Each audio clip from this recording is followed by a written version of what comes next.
நண்பர்களே, இன்றைக்கு காலையில் ஒரு அதிர்ச்சி தரும் செய்தி தொலைக்காட்சிகளில் பார்த்தேன்.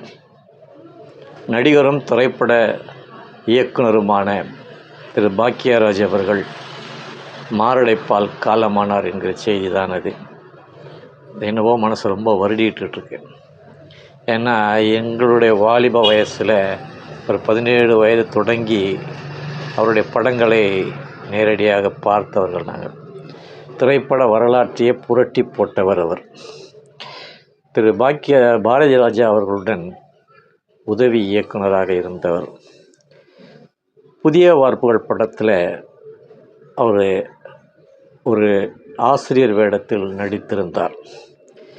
அந்த காலத்தில் காதலுக்கு மட்டுமே முக்கியத்துவம் கொடுத்து வர்ற அந்த திரைப்படங்களில் காதலுக்கு பின்னால் என்னென்ன கஷ்டங்கள் வரும் என்று திரைக்கதை அமைத்து இயக்கிய ஒரு படம். அவருடைய படம் சுவரில்லாத சித்திரங்கள்னு ஒரு படம்.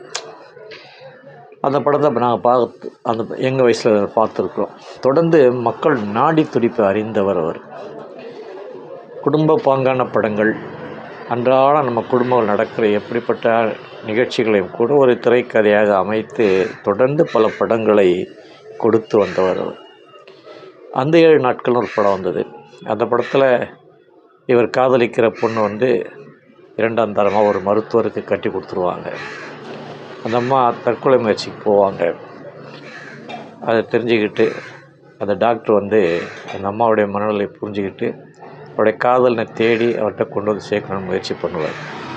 அவருடைய காதலனாக கேரள பாலக்காட்டு மாதவன் என்கிற ஒரு பாத்திரத்தில் மிக அருமையாக நடிச்சிருப்பார் அவர். அவருடைய ஒரு கை ஓசைன்னு ஒரு படம் நான் பார்த்துருக்கேன். நிறைய பேருக்கு தெரியுமா தெரியல. ஒரு வேளை நீங்கள் பார்க்க விரும்புனீங்கன்னா அந்த படத்தை யூடியூப்பில் போய் பாருங்கள், இருக்கலாம். இந்த ஒரு கை ஓசைங்கிற அந்த படத்தில் அவர் ஊமையாக இருப்பார். வாய்ப்பேச முடியாத ஒரு ஊமையாக. அவருடைய அம்மா நீரோடையில் அடிச்சிட்டு போயிடுவாங்க. சின்ன வயசில் நல்லா பேசியிருந்த அந்த மனுஷன் பேசியிருந்தவர் பேச்சு திறனை இழந்துருவார். அதுலேருந்து அவருடைய அந்த படத்தில் ஒரு ஊமையாகவே நடிப்பார். ஞாம அப்படின்னுவார்.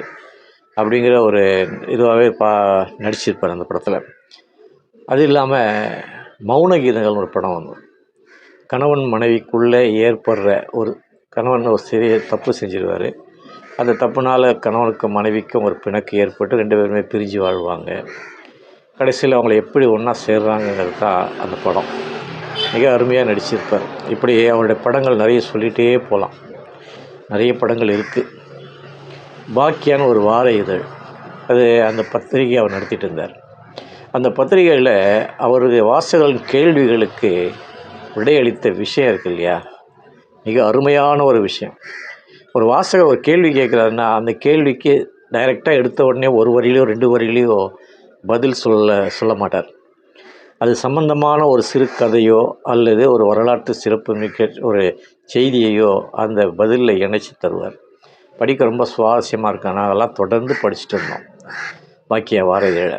அதே மாதிரி அந்த வார இதழில் வாசகர்கள், ஏழ்மையான வாசகர்கள், அவருடைய தேவைகள் என்னென்ன அறிஞ்சு அதுக்கு ஒரு கூப்பன் கொடுத்துருப்பார். இன்ப அதிர்ச்சின்னு சொல்லிட்டு ஒரு கூப்பன்.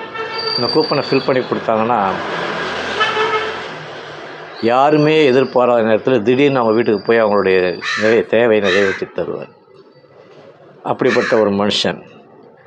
அவருடைய அரசியல் பிரவேசம் கூட எம்ஜிஆர் தன்னுடைய வாயாலேயே அவர் தன்னுடைய அரசியல் வாரிசு என்று அறிவிக்கும் அளவுக்கு அவர் அரசியல் ஈடுபட்டிருந்தார். அதன் பிறகு திராவிட முன்னேற்ற கழகத்தில் இணைஞ்சு நிறைய பிரச்சாரங்கள்லாம் பண்ணியிருக்கார். பன்முக வித்தகர் அவர். எல்லா திறமை, திரைக்கதை, வசனம், டைரக்ஷன், பாடல் எழுதி இசையமைத்து கூட பாடியிருக்கிறார். இது நம்ம ஆளுங்கிற ஒரு படம் சமூக மாற்றத்திற்கான ஒரு வித்திட்ட ஒரு படம் சொல்லலாம். அந்த படத்தில் உயர் ஜாதியை சேர்ந்த ஒரு பெண்ணை, அதாவது தாழ்ந்த ஜாதியில் இருக்கிற ஒரு நாவிதருடைய பையன் காதலிப்பார். அந்த காதல் கல்யாணத்தில் முடியும். குறுக்கீடுகள் நிறைய நடக்கும். நிறைய கருத்துக்கள் அந்த படத்தில் சொல்லியிருக்கார். பாக்கியராஜ் அவருடைய மரண செய்தி இந்த மனத்தை உலுக்கிக் கொண்டிருக்கிறது. திரையுலகத்தை மட்டுமல்ல, தமிழ்நாட்டை மட்டுமல்ல, தமிழ்நாட்டில் அவருடைய ரசிகர்கள் எல்லோருடைய நெஞ்சிலும் ஒரு சுமை இருந்து கொண்டிருக்கிறது. என்னுடைய மனதெல்லாம் அந்த சுமை இருந்ததுனால்தான் அவரை பற்றி ஒரு பதிவை போடணும்னு தோன்றுச்சு. அவருடைய இழப்பை தாங்கிக் கொள்ளுகிற வல்லமையை இறைவன் அந்த குடும்பத்துக்கு தரணும். அவருடைய ஆன்மா இறைவன் திருவடி நிழலில் இளைப்பாறணும் என்று நமது யாதொன்றும் தமிழ் யூடியூப் சேனல் சார்பாக அந்த ஆழ்ந்த இரங்கலையும் கண்ணீர் அஞ்சலிகளையும் செலுத்துகிறேன். மீண்டும் சந்திப்போம்.